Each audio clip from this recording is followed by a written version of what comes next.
예, 오늘 본문에 보시면요. 하만이라는 사람이요. 지금 이스라엘 민족 전체를 진멸하기 위해서 갑자기 무대에 등장합니다. 여기서는 반유대주의를 보게 됩니다. 하만에게 지금 거의 총리로 임명하고 있는 것 내용입니다. 그죠? 근데 반유대주의를 보게 됩니다. 여러분, 폴 존슨이라는 분이 쓰셨던 유대인의 역사라는 책이 있습니다. 세 권의 책인데요. 그곳에 보면 매 권마다 반유대주의에 대해 언급하고 있습니다. 그러니까 이 반유대주의란 말 자체가요. 빌헬름이라는 사람이 1879년도에 처음 사용한 말입니다. 그러니까 즉 유대인들의 유일신 신앙과 그들의 독특한 삶의 스타일 때문에 이러한 반유대주의를 낳았다라고 설명합니다. 여러분, 이건 아주 표면적인 이유일 뿐입니다. 왜냐하면 반유대주의 정신은요, 창세기 3장 15절 여인의 씨로 오신다. 뱀의 씨와 여자의 씨가 서로 적개심을 두는데 여자의 씨가 내 머리를 상하게 할 것이요. 그러니까 여자의 씨로 오실 예수 그리스도를 예언하신 이래로요, 마귀가 그 씨가 이 땅에 오지 못하게 하기 위해서 유대인을 박해하고 핍박한 것과 연관되기 때문입니다. 이게 진짜 본질입니다. 이 여자가 누굴까요? 갈라디아서 4장 4절에 보시면 하나님께서 자신의 아들을 보내사 여자에게서 나게 하시고, 여자가 누구예요? 이스라엘입니다. 유대인입니다. 나중에 교회가 들림받고 나서 이 땅에 대환란 시간이 대환란 때가 되면 환란 때 이 마귀가 여자를 핍박합니다. 똑같은 일이 벌어진다는 거죠. 그러니까 반유대주의 정신은요, 이스라엘 민족을 박해하고 핍박하는 마귀적인 정신임을 알 수 있습니다. 마귀적인 거예요. 따라해보세요. 반유대주의는 마귀적인 것이다. 근데 이런 반유대주의 정신이요, 오늘날 지금 이 시대에 뉴스나 신문이나 매스컴을 통해서 아주 심심찮게 발견됩니다. 여러분, 그거 느끼지 않으셨나요? 이스라엘과 팔레스타인 간의 문제, 또 이스라엘과 어떤 뭔가의 문제 내용이 나오면 항상 이상하게 이스라엘 민족에게 불리한 쪽으로 이끌고 갑니다. 언론이요. 보셨어요? 근데 이런 일들은 예전부터 있었던 거예요. 예전부터. 본문에서도요, 하만이 유대인들을 고발할 때요, 왕의 법에 순종하지 아니하고 고소하고 있습니다. 지금 전 세계를 가면요, 영국에서 벌어진 반이스라엘 시위입니다. 또 프랑스 파리에서 있었던 반이스라엘 시위입니다. 이상하죠? 이스라엘 국기를 지금 아랍권에서 찍고 있어요. 그죠? 보세요. 성경에 보면요, 항상 아랍 사람들이, 또 하만이 유대인들을 고발할 때 반역하는 자들이라고, 왕의 법에 순종하지 않는다고 고소합니다. 여러분, 메데와 페르시아라는 나라가 지상에 등장한 이후부터 유대인들은 항상 하만과 같은 아랍 사람들에 의해서 왕의 법에 순종하지 않는다, 반역한다는 비난과 고소를 받아왔습니다. 다니엘도 마찬가지예요. 다니엘도 그런 고소를 받았습니다. 그런 내용이 다니엘서 6장, 또 에스라 4장, 느헤미야 6장에 곳곳에 나온다는 거죠. 지금도 다른 게 없습니다. 1945년 유엔이 창설된 이래로 유엔이 결의한 700가지의 결의안 가운데 무려 450개 이상, 반 이상이요, 이스라엘 민족을 비난하는 겁니다. 반대하는 것이었다는 거죠. 유대인들이요, 자기를 멸절시키려고 하는 모슬렘의 위협에 선동된 팔레스타인 사람들의 폭탄 공격에 단순히 대응한 건데, 나중에 언론에서는요, 팔레스타인 사람들을 학살했다고 비난합니다. 이상하게 나와요. 내용 자체가요. 또 유대인들이요, 팔레스타인들로부터 가나안 땅을 빼앗았다고 비난합니다. 근데 여러분, 그 팔레스타인 가나안 땅의 소유권은 이스라엘 민족에 있습니다. 왜냐하면 그 땅, 가나안 땅, 팔레스타인 땅의 등기부 등본이 성경이기 때문입니다. 성경입니다. 온 땅의 주인이신 하나님께서 이 가나안 땅, 이 팔레스타인 땅을요, 이스라엘 백성에게 주셨기 때문입니다. 그렇다고 유대인들에게 아무 잘못이 없다? 그런 말이 아니에요. 주님은 다 알고 계십니다. 그들의 잘못도 다 알고 계십니다. 그 부분을 계산할 겁니다. 우리 성경 신자들은 이스라엘 민족을 향해서 어떠한 태도를 가져야 될까요? 우리는 결코 반유대주의자가 되어서는 안 됩니다. 우리가 유대인들을 저주할 때마다 우리 스스로를 저주 아래 두는 거예요. 여기 민수기 24장 9절에 보시면 너를 축복하는 자는 복을 받을 것이요 너를 저주하는 자는 저주를 받을지어다 말씀하십니다.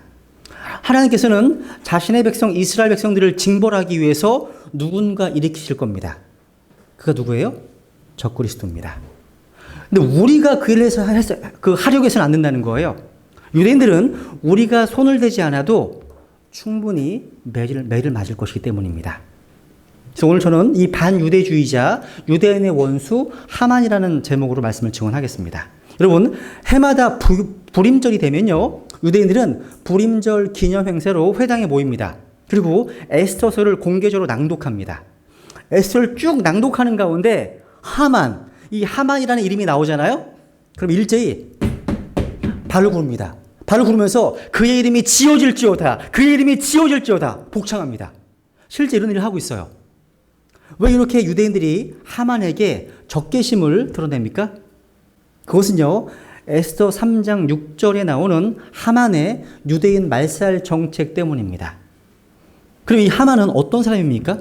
하만은 첫 번째로 하만의 조상은 누굽니까? 1절을 잡으세요. 1절.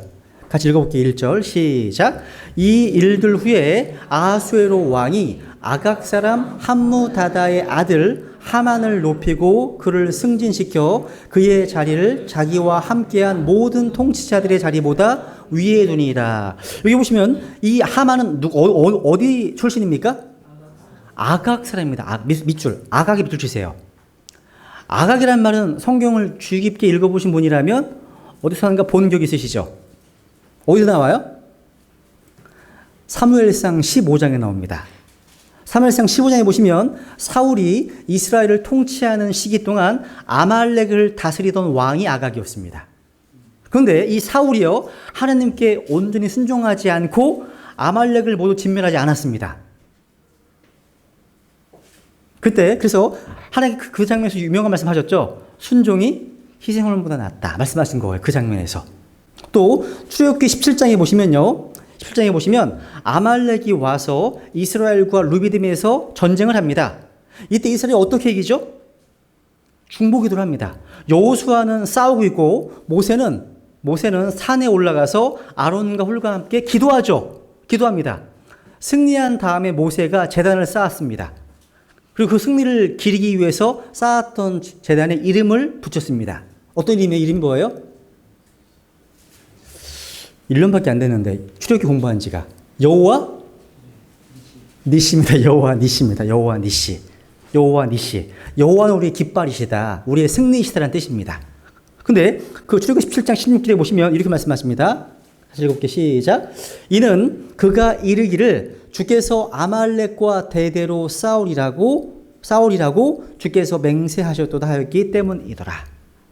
주님께서 누구와 대대로 싸운다고 하셨습니까? 아말렉 족속입니다. 하나님께서 대대로 싸우시겠다고 선언하신 족속이 바로 아말렉 족속입니다. 몇 구절 더 보겠습니다. 중요합니다. 신명기 25장입니다. 신명기 25장 17절. 이들이요, 하나님의 백성들을 어떻게 공격했는지 주목해 보세요. 중요합니다. 신명기 25장 17절. 너희가 이집트에서 나올 때, 출애굽할 때 아말렉이 길에서 너에게 행한 일을 기억하라.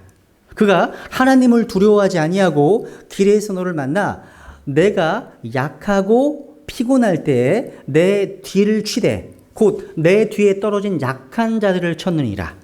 그러므로 주 내 하나님께서 내게 주어 상속물로 소유하게 하시는 땅에서 주 내 하나님께서 사방에 있는 내 모든 원수에게서 너를 벗어나게 하시고 내게 안식을 주실 때에 너는 아말렉에 대한 기억을 하늘 아래에서 지워버릴지니라. 너는 그것을 잊지 말지니라. 보세요. 이 아말렉 족속들은요, 하나님을 두려워하지 않았습니다. 또 이스라엘 백성들이 출애굽할 때요, 어떻게 공격했습니까? 그들이 피곤할 때, 약할 때, 연약해질 때 그 틈을 타서 공격하는데 그것도 뒤에서 매복해서 습격하는 아주 치사한 모습을 보여주고 있습니다. 이것은 그리스도인의 3대 원수, 누구예요? 3대 원수? 마귀, 육신, 세상이죠. 그리스도의 3대 원수 중에 하나는 마귀가 우리를 공격하는 마귀의 전략을 잘 보여주고 있는 겁니다. 그렇다면 여러분, 몸 관리 잘 하십시오. 건강 관리 잘 하십시오. 여러분, 약하고 피곤하시면 좀 쉬세요. 여러분, 잘 먹고 잘 주무셔야 돼요. 예, 그렇습니다. 육신이 정상적이지 않으면 그때 마귀가 틈탈 수 있음을 기억하십시오. 저도 경험했고요. 경험하셨죠? 그죠? 건강한 육체, 건강한 정신이 나오는 거예요. 특히 뒤에 처져 계신 분들, 특별히 구원받으신 지 얼마 안 되신 분들, 또 구원은 받았는데 바른 말씀과 교리로 성장하지 못하신 분들 역시 항상 그들과 함께 가야 됩니다. 그래서 성숙한 성도들이 뒤에 처져 있는 지체들을 함께 가야 한다는 거죠. 관심을 갖고서. 그래서 여러분, 하나님과의 관계, 하나님과의 거리에 있어서 뒤에 처지시면 안 됩니다. 그러한 자들을 누가 노리고 있습니까? 우리의 원수가, 마귀가 노리고 있습니다. 그래서 마귀의 전략은요, 구원을 못 받게 하는 게 하나의 목표고요. 구원받았다면 영적으로 성장하지 못하게 하는 게 마귀의 전략입니다. 속으시면 안 됩니다. 여러분, 한번 우리 배단심리교회 뒤에 처져 있는 분들이 누구 있는지 한번 관심을 갖고 한번 생각해 보세요. 혹시 오랫동안 보이지 않는 지들이 있으십니까? 여러분, 동물의 왕국에 보시면요, 누떼에서 떨어진 새끼들은 맹수들의 밥이 됩니다.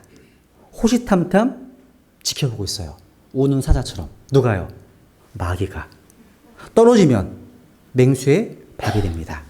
혹시 영적으로 뒤에 떨어져 있는 분을 알고 계시다면 여러분, 하나님과 바른 관계에 있는 앞에 계신 분들이 같이 손잡고 이끌어 주십시오. 그들이 우리와 같은 보조로, same pace, 같은 보조로 갈 수 있도록 도와주시라는 거예요. 여러분, 혼자만 너무 앞서가지 마세요. 여러분, 혼자만 앞서가는 게 되게 빨라요. 신경 안 쓰니까. 혼자만 하루 10시간 성경 공부할 수 있어요. 계속 혼자만. 그게 아니에요? 근데 여러분, 뒤에 처진 이들과 함께 가려면 인내가 필요합니다. 오래 참음이 필요하다는 거예요. 계속 반복해서 경고해주고 권면해주고 대비해 주어야 합니다. 저는 복음을 전해서 누가 구원받잖아요. 처음 구원받은 성도들에게 복음을 다 전한 후에 몇 가지 더 말씀을 드려요. 경고하는 거죠. 구원받았다면 반드시 시험하는 자가 올 거라고, 어떤 어려움이 생길 거라고, 이단이 접근할 것이라고 미리 대비시켜주는 게 지혜로운 겁니다, 여러분. 여러분이요, 하나님께 가까이 가고자 하면 할수록 마귀에게 가까이 가고 있는 거예요. 여러분이 하나님 말씀에 순종하고 성경 말씀에 더 잠기고 그 말씀에 깊이 묵상 가운데 들어가려고 하시면 마귀는 항상 방해합니다. 뭔가 역사합니다. 잘 분별하셔야 한다는 거죠. 그래서 여러분, 우리가 구원받는 것보다 구원받은 이후에 그들을 말씀 안에서 바르게 양육하는 것이 훨씬 더 어렵습니다. 동의하시죠? 그죠? 그래서 신약 성경에서 하나님의 백성들을 향해서 우리 주님께서 계속 경고하시는 게 뭡니까? 같이 읽어보겠습니다. 시작. 정신을 차리라, 깨어 있으라. 너희 대적 마귀가 울부짖는 사자같이 두루다니며 삼킬 자를 찾나니. 여러분, 하만을 통해서 하나님의 백성들을 공격하는 마귀의 역사는 지금도 우리들을 공격하고 있습니다. 사단은 지금도요, 자기 먹잇감을 찾고 있음을 기억하십시오. 또 민수기 24장 같이 읽어볼게요. 시작. 또 그가 아말렉을 바라보며 비유를 지어 이르되 아말렉은 민족들 중에서 첫째였으나 그의 마지막 끝은 이러하리니 곧 그가 영원토록 멸망하리로다. 아말렉은요, 민족들 중에 첫 번째였다고 말씀하십니다. 이 말은 민족이 된 첫 번째 백성이란 말이 아니에요. 이 말은 이스라엘 백성들이 이집트에서 나올 때 이스라엘을 공격했던 첫 번째 민족이었다는 뜻입니다. 이 말은요. 그 결과 하나님께서는 아말렉과 대대로 싸우시겠다고 하신 겁니다. 그래서 시편 9편 17절에 보시면 사악한 자들은 지옥으로 돌아가고 하나님을 잊어버리는 모든 민족들도 그리하되 하신 말씀처럼 아말렉의 끝은 영원한 멸망일 것입니다. 하나님의 말씀입니다. 그래서 이 본문에 나오는 이 사건은요, 이스라엘 땅에서 지금 현재 일어나고 있는 일들과 앞으로 미래, 가까운 미래에 일어날 사건의 아마 리허설 정도 될 뿐입니다. 하만은요, 성경에 나와 있는 적 그리스도의 예표 중에 한 사람입니다. 킹제임스 성경에서 적 그리스도를 예표하는 인물이 18명 나옵니다. 18명. 6 더하기 6 더하기 6입니다. 킹제임스 성경에서 예수 그리스도를 예표하는 인물이 21명 나옵니다. 7 더하기 7 더하기 7입니다. 뭔가 다르죠? 그죠? 보세요, 여러분. 지금 하만은 미래에 등장할 적그리스도의 예표인데요. 적그리스도와 차이가 있다면 계시록 13장에 나와 있는 짐승, 적그리스도, 이 적그리스도 권세를 잡게 되면 원래 계획했던 일들을 할 겁니다. 그동안은 예고편에 불과했습니다. 적그리스도는요, 하만이나 히틀러가 실패했던 일을 거의 성공할 겁니다. 히틀러가 얼마 죽였습니까, 유대인들? 600만 명 죽였죠? 근데 적그리스도는요, 유대인을 거의 소수의 남은 자를 제외하고 다 멸절시킬 겁니다. 아마 많은 성경신자들이 10%도 안 남을 거다. 150만도 안 남을 거다. 다 멸망할 거다. 이런 얘기를 합니다. 이게 실제 스토리입니다. 그래서 6절에 보시면 하만이 적그리스도의 모임을 금방 알 수 있어요. 모든 유대인을 죽이려고 하는 욕망, 이건 사탄적인 겁니다. 이것은 히틀러가 적그리스도의 모형이었음을 보여주는 겁니다. 참고로 제가 흥미로운 사실 하나 보여드릴게요. 여러분, 이 존 톨랜드라는 분이 쓰셨던 아돌프 히틀러의 생이라는 책에 보면 여러 그림들이 나와요. 그중에 히틀러가 독일에 가기 전에 오스트리아 나치당에서 찍은 사진이 한 장 들어있어요. 그 책이요. 들어있습니다. 그 사진에는요, 히틀러가 자신의 아이디 카드를 보여주고 있어요. 이 사진에는요, 히틀러가 50명의 호주 나치 요원들과 함께 앉아 있는데 그들은 모두가 다 로마 캐톨릭 교도들입니다. 근데 보세요. 이 아이디 카드, 이 사진이에요. 보시면 히틀러 보이시죠? 히틀러예요. 근데 히틀러의 번호가 뭐예요? 보이세요? 555예요. 야, 이게 신기해요. 555였습니다. 그렇다면 이 다음에 등장할 세계 독재자, 엔타이크라이스트, 적그리스도는 숫자 뭘로 등장할까요? 666으로 등장할 겁니다. 무대에 등장할 겁니다. 여러분, 이 우주를 만드신 하나님은 수학의 하나님이십니다. 지상 어딘가에 인간의 역사 속에 어느 시기에 111 시저, 222 콘스탄틴, 333 샤를마누 대제, 444 나폴레옹, 555 히틀러, 666 적그리스도, 777 예수 그리스도, 또 새하늘과 새 땅이 되면 888이 될 겁니다. 8은 성경에서 의미가 새로운 시작을 나타내는 숫자입니다. 새로운 시작입니다. 그리고 8 이후에는 뭐예요? 9죠. 성경에서, 성경 수리학에서 9는 어떤 의미가 있죠? 열매 숫자입니다. 성령의 열매가 몇 가지가 있어요? 9가지죠. 근데 흥미로운 사실은 우리가 보는 이 성경은 무슨 성경이에요? 킹 제임스 바이블이죠. 보세요. 이 킹 제임스가 글자가 몇 개예요? 글자 9개입니다. 1611년 더해보세요. 9가 나옵니다. 또 홀리 바이블 더해보세요. 뭐가 나와요? 9가 나오죠.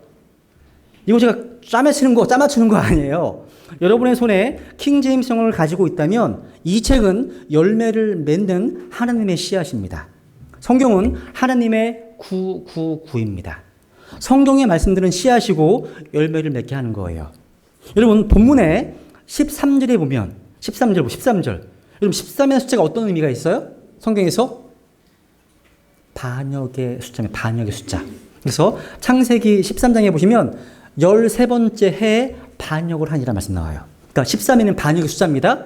그래서 13이 성경에서 별로 안 좋은 숫자예요. 그래서 요한계시록 13장 전체가 다 짐승, 적그리스도에 대한 장입니다. 근데 본문 13절에 보시면 모든 유대인들을 멸하라는 칙령을 보는데 며칠 날? 13일째. 이상하죠? 13일째예요. 그러니까 성경에서 13은 나쁜 으로 쓰인다는 거죠. 세상 사람은 13을 좀 피합니다. 여러분, 엘리베이터에 가보니 언제 가보니까 13이 없더라고요. 13이 없어요. 공항에 가보니까 게이트 13이 없습니다. 여러분, 13일이 금요일 아시죠? 13일이 금요일. 불길한 날. 이게 성경에서 나온 거예요. 연관돼요.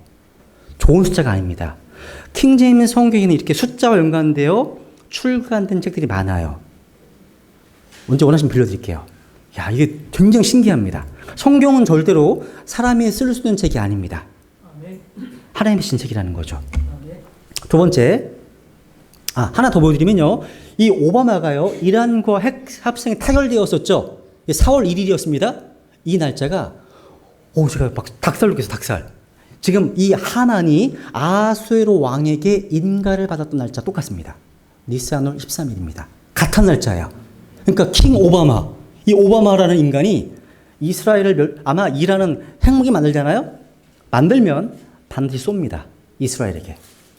왜냐면 아랍에 있는 아까 보여드렸죠. 아랍에 있었던 이 많은 사람들이요. 이스라엘을 지도에서 없애버리겠다. 멸절시키겠다. 이게 아랍 사람들의 마음의 목표입니다. 목표.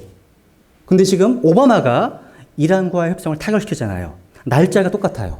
이 하만이 있던 날짜와. 이게 굉장히 불길한 거예요, 지금. 불길합니다. 날짜가요. 데이터 일치한다는 거예요. 그래서 지금 네타냐후 총리는 이라크를 선제공격, 이런 얘기 하잖아요. 선제공격 해야 되는지. 그래서 에스더 3장에 나와 있는 이 내용, 에스더에서 선언하고 있는 니스안월 13일이 바로 페르시아의 아수에로 왕이 지금 인가했잖아요. 그 날짜가 똑같다는 거예요. 이게 우연이냐고, 이게.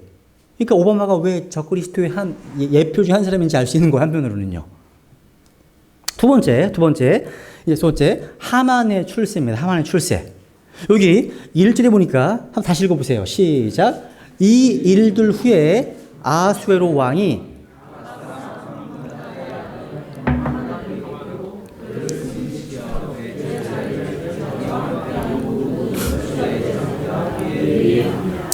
참 이거 보면 세상이 참 불공평한 것 같아요.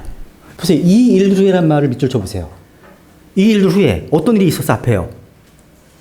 그러니까 아하수에로 왕이요 총리쯤 되는 자리에 하만을 동용했다는 거죠. 근데 특별한 이유가 안 나옵니다. 그런데 이 일들 후에 2장 앞부분 마지막 분에 보면 어떤 상관이 나옵니까? 모르드게가 아하수에로 왕을 죽이려는 음모를 꾸미던 사람들의 일을 고발해서 왕을 살렸습니다. 근데 이렇게 공을 세웠음에도 불구하고 모르드게는 일체 포상은커녕 감사의 말 한마디 없어요. 그리고 느닷없이 3장 1절 들어오니까 하만이 출세를 하네요. 모르드게가 출세해야 마땅한데 모르드게는 아무런 상도 받지 못하고 전혀 엉뚱한 생뚱맞은 하만이 출세생에 나온다는 거죠. 이런 세상을 바라보면서 어떤 생각이 들어요? 세상 참 불공평하다. 이런 불공평한 세상에서 하나님을 원망하고 부조리한 세상을 얼마든지 원망할 수 있습니다. 우리가 열심히 수고했는데도 욕만 먹고 최선을 다했는데도 불구하고 불의한 대접을 받았을 때 우리는 하나님의 말씀을 기억해야 됩니다. 시편 37편 7편입니다. 한번 같이 읽겠습니다. 시작. 너는 악을 행하는 자들로 인하여 초조해하지 말며 불법을 행하는 자들을 부러워하지 말라. 그들은 곧 풀같이 베일 것이요 푸른 채소같이 시들리로다. 오늘 이 세상은요 불의를 행하고 자기 양심을 버리고 사기치고 그러면 잘 됩니다. 잘 돼요. 근데 그런 사악한 자들이 출세하고 번영하는 거 볼 때 초조해하거나 부러워하지 말아야 합니다. 왜 그렇습니까? 그들은 곧 풀같이 베일 것이고 푸른 채소같이 시들 것이기 때문입니다. 그러니까 그것이 스토리의 전부가 아니라는 거예요. 아직 연극은 끝나지 않았습니다. 마지막을 봐야 돼, 마지막을요. 7절에 보면 주 안에서 안식하고 끈기 있게 그분을 기다리라. 자기 길에서 형통한 자나 사악한 꾀를 이루는 자로 인하여 초조해하지 말지어다. 분명 말씀하고 있죠? 영혼의 관점에서 하나님의 관점에서 봐야 한다는 거예요. 그들은 하나님의 심판을 받게 될 것이고 멸망하게 될 것입니다. 불평하지 마세요. 그래서요. 여기 하만의 지위를 높였다는 말 나오죠? 높였다는 말, 이 말이 영어로 프로모트. 그러니까 지금으로 말하면 승진에 대한 단어, 승진. 그러니까 계급을, 지위를 올리다는 뜻입니다. 왕이 그런 일을 했지만 프로모션, 이 승진은요. 성경에 보니 누가 하시는지 아십니까? 시작. 높이는 일은 동쪽에서나 서쪽에서나 남쪽에서 나오지 아니하며 오직 하나님께서 재판장이 되시나니 그분께서 한 사람을 낮추시고 다른 사람을 높이시느니라. 보세요. 누가 하시는 거예요? 하나님께서 자신의 목적을 이루시기 위해서 일시적으로 하만을 높은 지위에 올리신 겁니다. 잠언 16장 4절에 보면 주께서는 자신을 위하여 모든 것을 만드셨나니 참으로 사악한 자도 적그리스도도 사악한 자도 악한 날을 위하여 만드셨느니라. 그러니까 자신의 목적을 이루기 위해서 지금 허용하신 겁니다. 이것은 마치 하나님께서 파라오를 세우신 목적이 자신의 능력과 영광을 드러내기 위함이었음을 한번 기억해 보세요. 그러니까 이 땅에서 이 불공평한 세상 속에서 하나님의 계획과 목적이 있음을 기억하라는 겁니다. 지금은 불공평한 세상에 살고 있지만 불공평해 보여도요, 여러분, 마지막에 웃는 자가 진짜 웃는 자입니다. 하나님께서 모든 것을 관장하고 계심을 꼭 기억하십시오. 세 번째, 이제 하만의 분노를 보게 본 분노요. 그러니까 여기 하만이요, 모르드게가 몸을 굽히지도 아니하고 자기에게 경의를 표하지도 아니함을 보고 심히 진노하였더라. 심히 진노했습니다. 여기 1절부터 6절까지 핵심이 뭔지 아세요? 신앙의 문제고 경배의 문제입니다. 모르드게는요, 왕의 명령을 거역하고 하만에게 몸을 굽히거나 경의를 표하지 않았습니다. 그 때문에 하만이 분노했습니다. 하만은요, 자기에게 절하지 않는 모르드게에게 아주 과민한 반응을 보였습니다. 여기서는요, 하만의 교만을 볼 수 있습니다. 여러분, 죄가 무엇입니까? 이건 찾아볼게요. 로마서 7장을 찾아보겠습니다. 성경 찾아보세요. 로마서 7장. 아까 또 김용진 기도해 주셨거든요, 내용이. 로마 7장에 보시면 구원받은 그리스도인의 안에 아담에게서 물려받은 죄의 본성이 있고 새로운 신성이 같이 있습니다. 근데 여기 로마서 7장 14절부터 한번 읽어볼게요. 제가 로마서 7장 잘 보세요. 주간 보시면 알겠습니다. 14절. 여기서 나라는 말이 몇 번 나오는지 밑줄을 쳐보세요. 14절부터 읽겠습니다. 우리가 알거니와 율법은 영적이나 나는 육신적이어서 죄 아래 팔려도다. 내가 행하는 것을 내가 인정하지 아니하노니 이는 내가 원하는 것, 즉 그것은 내가 행하지 아니하고 내가 미워하는 것, 즉 그것을 내가 행하기 때문이라. 그래서 만일 내가 원치 아니하는 그것을 내가 행하면 율법이 선하다는 사실에 대해 내가 율법에 동의하노니 그런즉 이제 그것을 행하는 자는 더 이상 내가 아니요 내 안에 거하는 죄니라. 계속 뭐가 나와요 지금? 18, 19 반복해서 뭐가 나와요? 내가 나와요. 그러니까 여러분 죄가 무엇이냐면 죄가 바로 나예요. 나. sin, sin 보세요. sin. 이 sin의 중간에 뭐가 있어요? i가 있어요. 보이세요? 여러분 바로 나예요. 나. 14절에서 한 번, 15절에서 6번, 16절에서 3번, 17절에서 한 번, 18절에서 두 번, 19절에서 네 번, 20절에서 세 번, 21절에서 두 번, 22절에서 한 번, 23절에서 한 번, 24절에서 한 번, 25절에서 두 번. 여러분, I가 아니라 미까지 합치면 횟수는 훨씬 늘어납니다. 문제가 뭐예요? 모든 죄의 한 가운데는 누가 있어요? 내가 있습니다. 내가 있습니다. 모든 죄 한가운데 자신이 있는 겁니다. 여러분은요, 자기 자신을 제외하고는 죄를 지을 수 없습니다. 반드시 내 자신이 그 한가운데 있어야 죄가 되는 겁니다. 여러분이 어디에서도 무슨 일이건 간에요, 자신을 한가운데 두면 그게 바로 죄가 됩니다. 여러분, 교회의 한가운데 여러분 자신, 셀프를 두면 바로 죄가 등장하게 됩니다. 교제하실 때 교제의 한가운데 자신을 두면 죄가 등장합니다. 어디에서건 간에 자신을 가장 중요한 자리, 정중앙에 두면 죄가 등장하는 거예요. 이것이 인간의 문제이고 하만의 문제입니다. 근데 하만은요, 그냥 화만 내고 끝난 게 아니에요. 이렇게 시작된 분노가 어디로 이어집니까? 6절에 보니까 일이 점점 커져요. 모든 유대인을 다 죽이겠다고 결심했습니다. 여기서 뭘 볼 수 있습니까? 하만의 분노는요, 모르드게가 자신을 무시하고 경의를 표하지 않는 모습에 화가 난 것이 시작했습니다. 시작은 여기 시작됐습니다. 사실 여러분, 이것은 누구나 느낄 수 있는 감정입니다. 그런데 이렇게 시작된 하만의 분노가 어떻게 됩니까? 점점 끝간데 없이 커지더니 파괴적으로 폭발하고 말았습니다. 그러니까 감정의 통제가 전혀 안 되고 있습니다. 여러분, 하나님이 없는 인생의 특징 중에 한 가지가 바로 감정의 통제가 안 된다는 겁니다. 누구나 살다 보면 인간 관계에 있어서 기분 나쁠 때도 있고 화가 날 때도 있습니다. 하나님 그걸 허용하십니다. 또 중요한 것은 분노의 감정이 일어날 때 그 내면에 하나님이 계신 인생이라면 그 감정을 적절히 통제할 수 있어야 됩니다. 여러분, 같이 읽어볼게요. 시작. 너희는 화를 내도 죄는 짓지 말며 해가 지도록 진노하지 말고 또 마귀에게 틈을 주지 말라. 하나님께서는요, 화를 내는 것까지는 허락하시지만 해가 지도록 진노하는 것은 허락하지 않으십니다. 이게 뭘 의미합니까? 자기의 감정을 통제하고 다스리라는 거예요.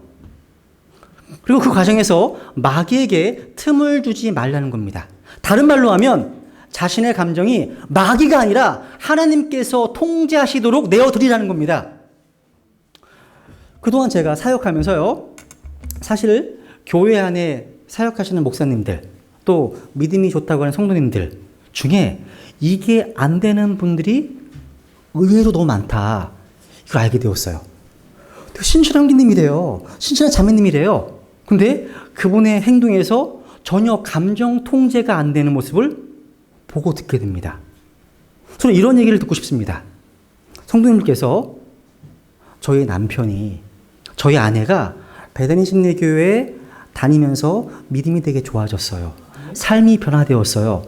원래 전혀 감정 통제가 안 된 사람이었는데 그런 모습이 사라졌어요. 이런 말. 정말 듣고 싶습니다. 바로 이런 분들이 교회에서 뭔가 일을 맡아서 섬겨야 되는 거예요. 여러분, 교회에서 얼마나 열심을 내느냐, 이것도 중요합니다. 근데 그보다 더 중요한 것은 그 사람이 하나님의 영향력 아래에 있느냐 하는 겁니다. 하나님의 영향력 아래 있는 사람은 하나님께서 그 감정을 통제해 주시기 때문에 설령 분노가 일어날 때라도요, 그 감정을 조절할 수 있습니다. 사람이 당연히 화가 날 수 있죠. 또 화가 나야 정상입니다. 근데 화가 날 때 무조건 화를 억누르는 것 좋은 게 아니에요. 저도 억누르거든요. 별 표시를 안 합니다. 속으로 삭히죠. 그게 안 좋은 거예요. 화병입니다. 화병. 저는 다 풀었어요. 네, 걱정 마세요. 네. 그래서 화를 내도 화를 잘 내는 게 중요해요.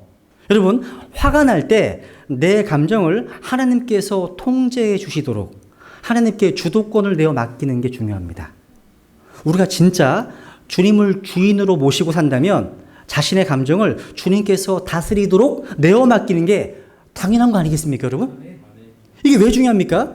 빌립보서 2장을 보세요, 한번. 바울이 이렇게 말합니다. 3절부터 보시면 어떤 일도 다툼이나 헛된 영광으로 하지 말고 오직 겸손한 마음으로 각각 자기보다 남을 더 낮게 여기며 각 사람이 자기 일들만 돌아보지 말고 각 사람이 남의 일들도 돌아보라. 여기 사도 바울은요, I am the best, 내가 최고야 라면서 교만의 극치를 보여주었던 하만 행동과 정반대 이야기를 하고 있습니다. 바울은요, 오직 겸손한 마음으로 각각 자기보다 남을 더 뭐하라고요? 낮게 여기라고 말하면서 겸손을 강조합니다.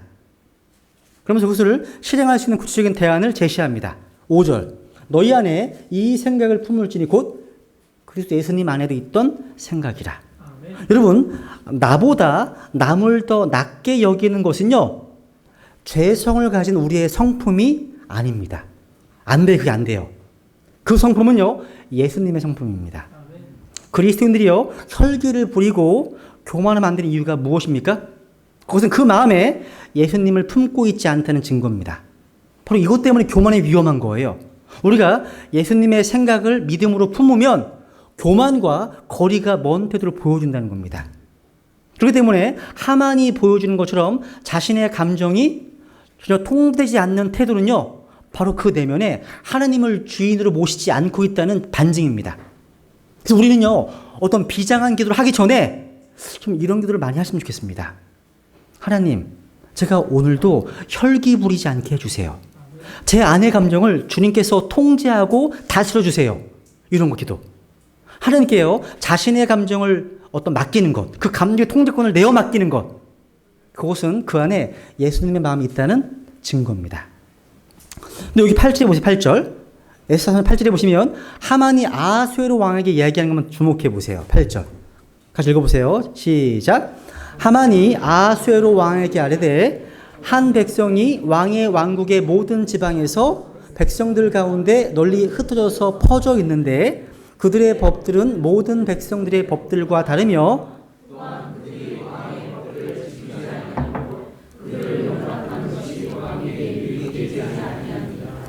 여기 보시면 지금 하만이 아하수에로 왕에게 인가를 받기 위해 설득합니다. 그들은 우리와 같지 않습니다. 그들은 법을 어기는 자들입니다. 그들은 별종입니다. 별종. 우리 구원받은 크리스천들도 독특한 백성입니다. 이런 말 들으셔야 되는 거예요. 또 그들에게는 그들만의 최종 권위가 따로 있습니다. 아하수에로 왕 당신이 아닙니다. 이렇게 고발하는 거예요. 지금요. 어느 시대건 간에요. 하나님의 사람들은 항상 이러한 고소를 받게 됩니다.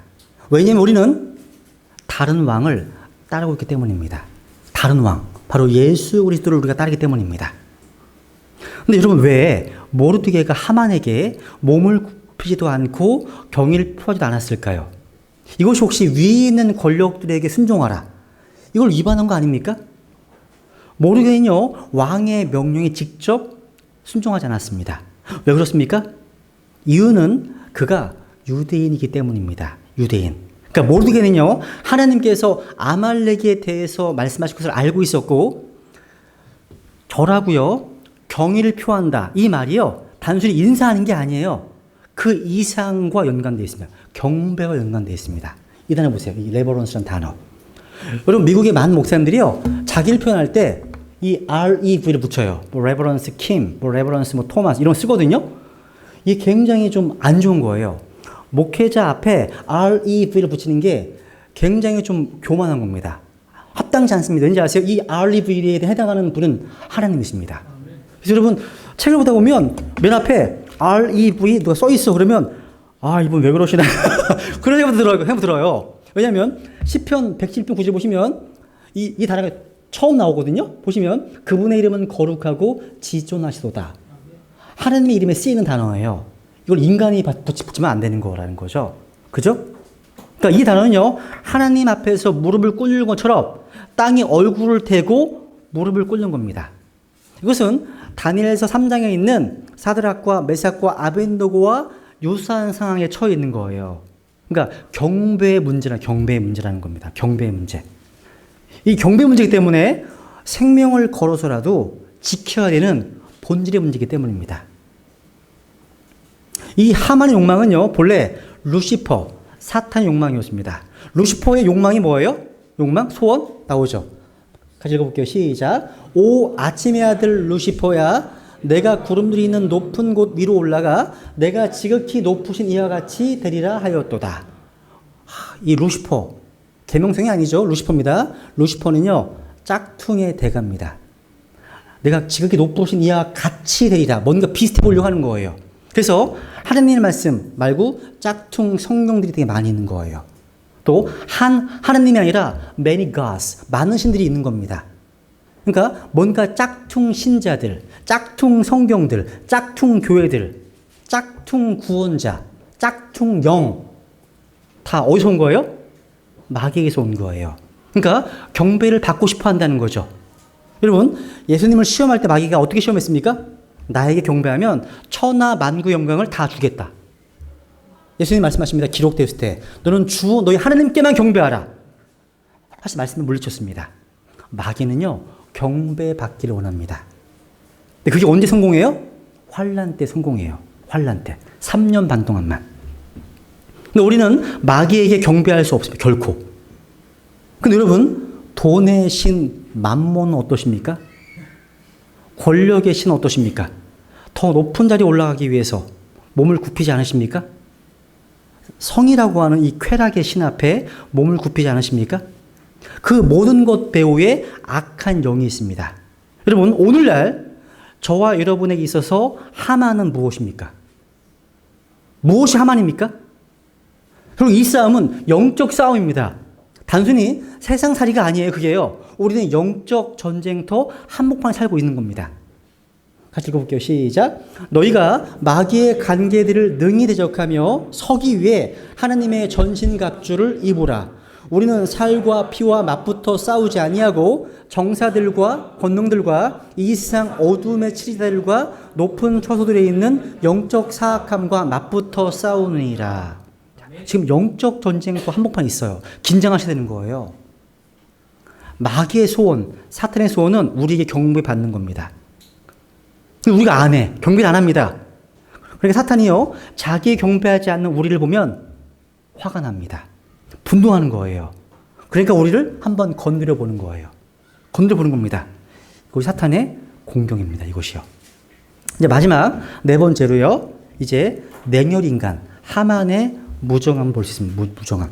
한번 에스더 3장 13절부터 보시면, 여기 보시면 지금 유대인이 이제 하만이 계획을 세웠습니다. 하루 동안에 젊은이나 늙은이나 어린이나 여인을 막론하고 모든 유대인을 멸하고 죽이며 소멸시키고 또 그들을 탈취물로 노력하게 하시면서 또 각지만 현들의 명령을 위한 문서의 사본을 모든 백성들에게 널리 알렸으니 이것은 그들이 밑줄 그날을 대비하게 하려 함이더라. 그날을 파발꾼들이 왕의 명령에 따라 신속히 움직여 나가매 그 칙령이 수산궁에도 전달되니라. 왕과 하만은 마시려고 앉았으나 수산시는 혼란에 빠지니라. 보세요. 여러분, 죽음은요, 인류를 대적하는 보편적인 칙령입니다. 인생은 짧고 죽음은 확실합니다. 솔로몬은 말씀합니다.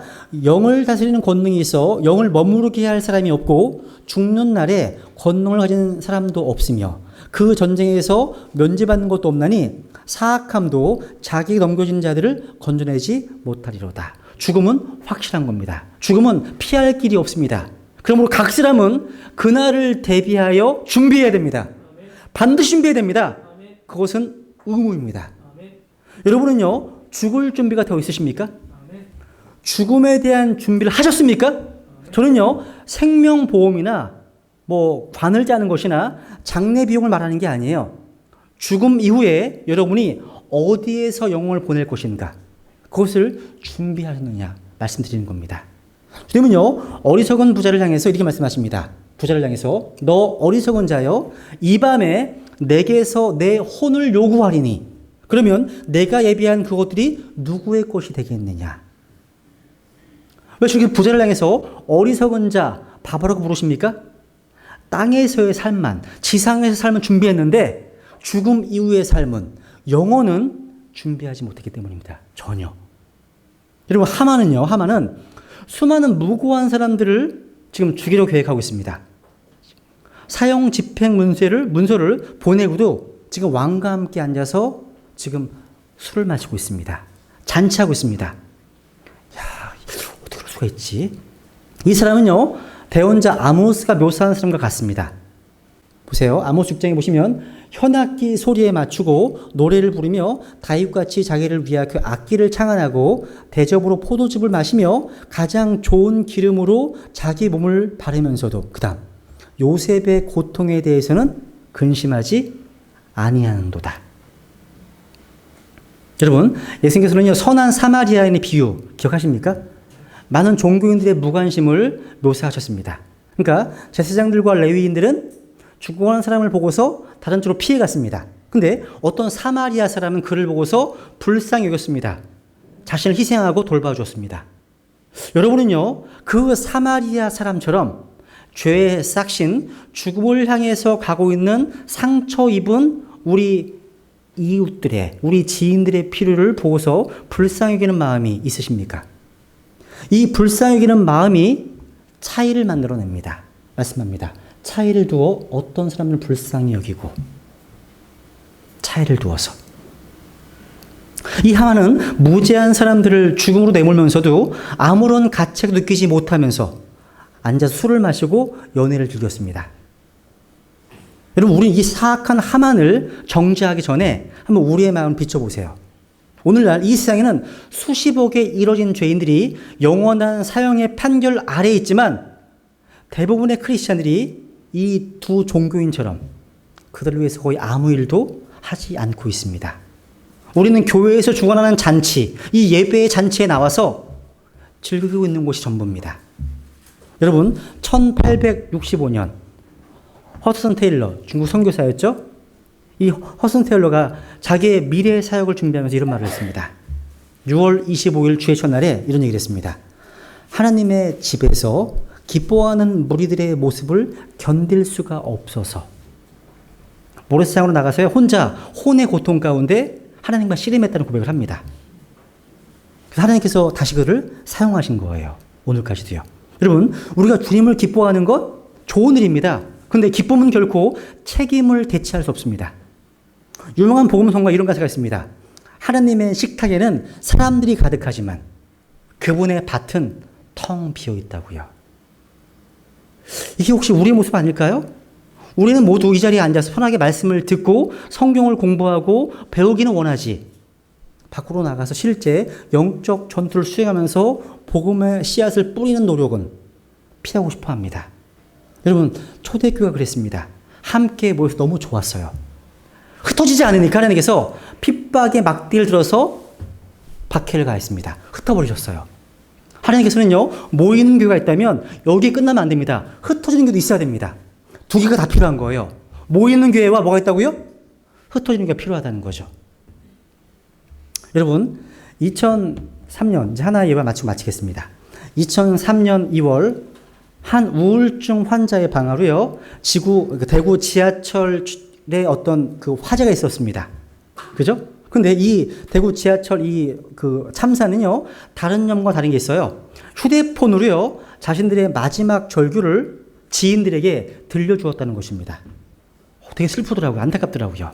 이런 게 있어요. 이게 이제 참사 직전 상황이에요. 이 연기가 왜 나지? 아무도 몰라요. 경고방송도 안 해줬어요. 이 당시에요. 그래서 아빠, 문이 안 열려요. 휴대폰을 보내는 거야, 아버지한테. 구해주세요. 어느 딸의 아빠를 향한 절규였습니다. 또 어느 선교단체의 어떤 자매님이 지금 나 죽어가고 있어. 나를 위해 기도해 줘. 이런 내용들, 문자를 보냈습니다. 그리고 죽음은 어느 날 문득 찾아옵니다. 그날 아침 화염과 연기 속에서 고통스러워하며 하던 그 사람들 가운데 그날이 자기의 생의 마지막 날이 될 것을 인식한 사람은 아무도 없었습니다. 대부분의 사람들은요, 살아가는 동안 죽음을 전혀 대비하지 못한 채 살아가고 있습니다. 어느 순간 문득 찾아온 죽음에 크게 당황하곤 합니다. 근데 성경은요, 늘 준비된 인생을 살 것을 힘주어 말씀하고 있습니다. 죽음 앞에 선 인간에게 가장 중요한 것은 돈도 명예도 권력도 아닙니다. 여러분은 어느 날 문득 찾아올 죽음 앞에서 붙들 수 있는 구원의 밧줄을 준비해 두셨습니까? 이 질문은요, 피상적인 질문이 아니에요. 모든 사람의 운명이 걸린 근본적인 질문입니다. 여러분, 이번 참사가요, 이 참사가 이렇게 큰 사고로 기록된 이유는요, 종합사령실의 미숙한 판단과 이 1080호, 이 기관사의 잘못된 진입에 가장 큰 원인이 있었답니다. 즉, 피할 길을 알고 있던 사람들의 직무유기가 문제의 핵심이라는 거예요. 그들이 정확하게 판단했고, 제대로 지도만 했었더라면 수많은 사람 생명을 살릴 수 있었다는 겁니다. 만약 나갈 길을 알고 있고 통풍구를 알고 있고 문을 여는 방법을 알고 있는 사람이 있었다면, 그런데도 그 사람이 알리지 않고 조치를 취하지 않았다면 그 사람의 부작위의 죄가 분명히 있을 겁니다. 책임을 추궁할 거란 사실이죠. 이것이 바로 아는 자의 책임입니다. 성도는 구원의 길을 아는 자들입니다. 십자가만이 구원의 유일한 길이라는 것을 아는 사람들입니다. 그런데 알고 있는 크리스찬들이 침묵하고 있다면 훗날 받을 책임 추궁은 이 종합사령관실이나 지간사에 쏟아지는 비난보다 그 비난과는 비교할 수 없는 아주 혹독한 것일 겁니다. 기관사의 과실은 육체의 생명만 잃게 만들지만 우리의 직무유기는 사람들을 영원한 죽음의 길로 이끌기 때문입니다. 우리 한 말씀 듣고 마치겠습니다. 시작. 오, 너 사람의 아들아, 이와 같이 내가 너를 이스라엘의 집에게 파수꾼으로 세웠나니, 그러므로 너는 내 입에서 나오는 말을 듣고 내게서 나온 것으로 그들에게 경고할지니라. 경고해야 됩니다. 기도하시겠습니다.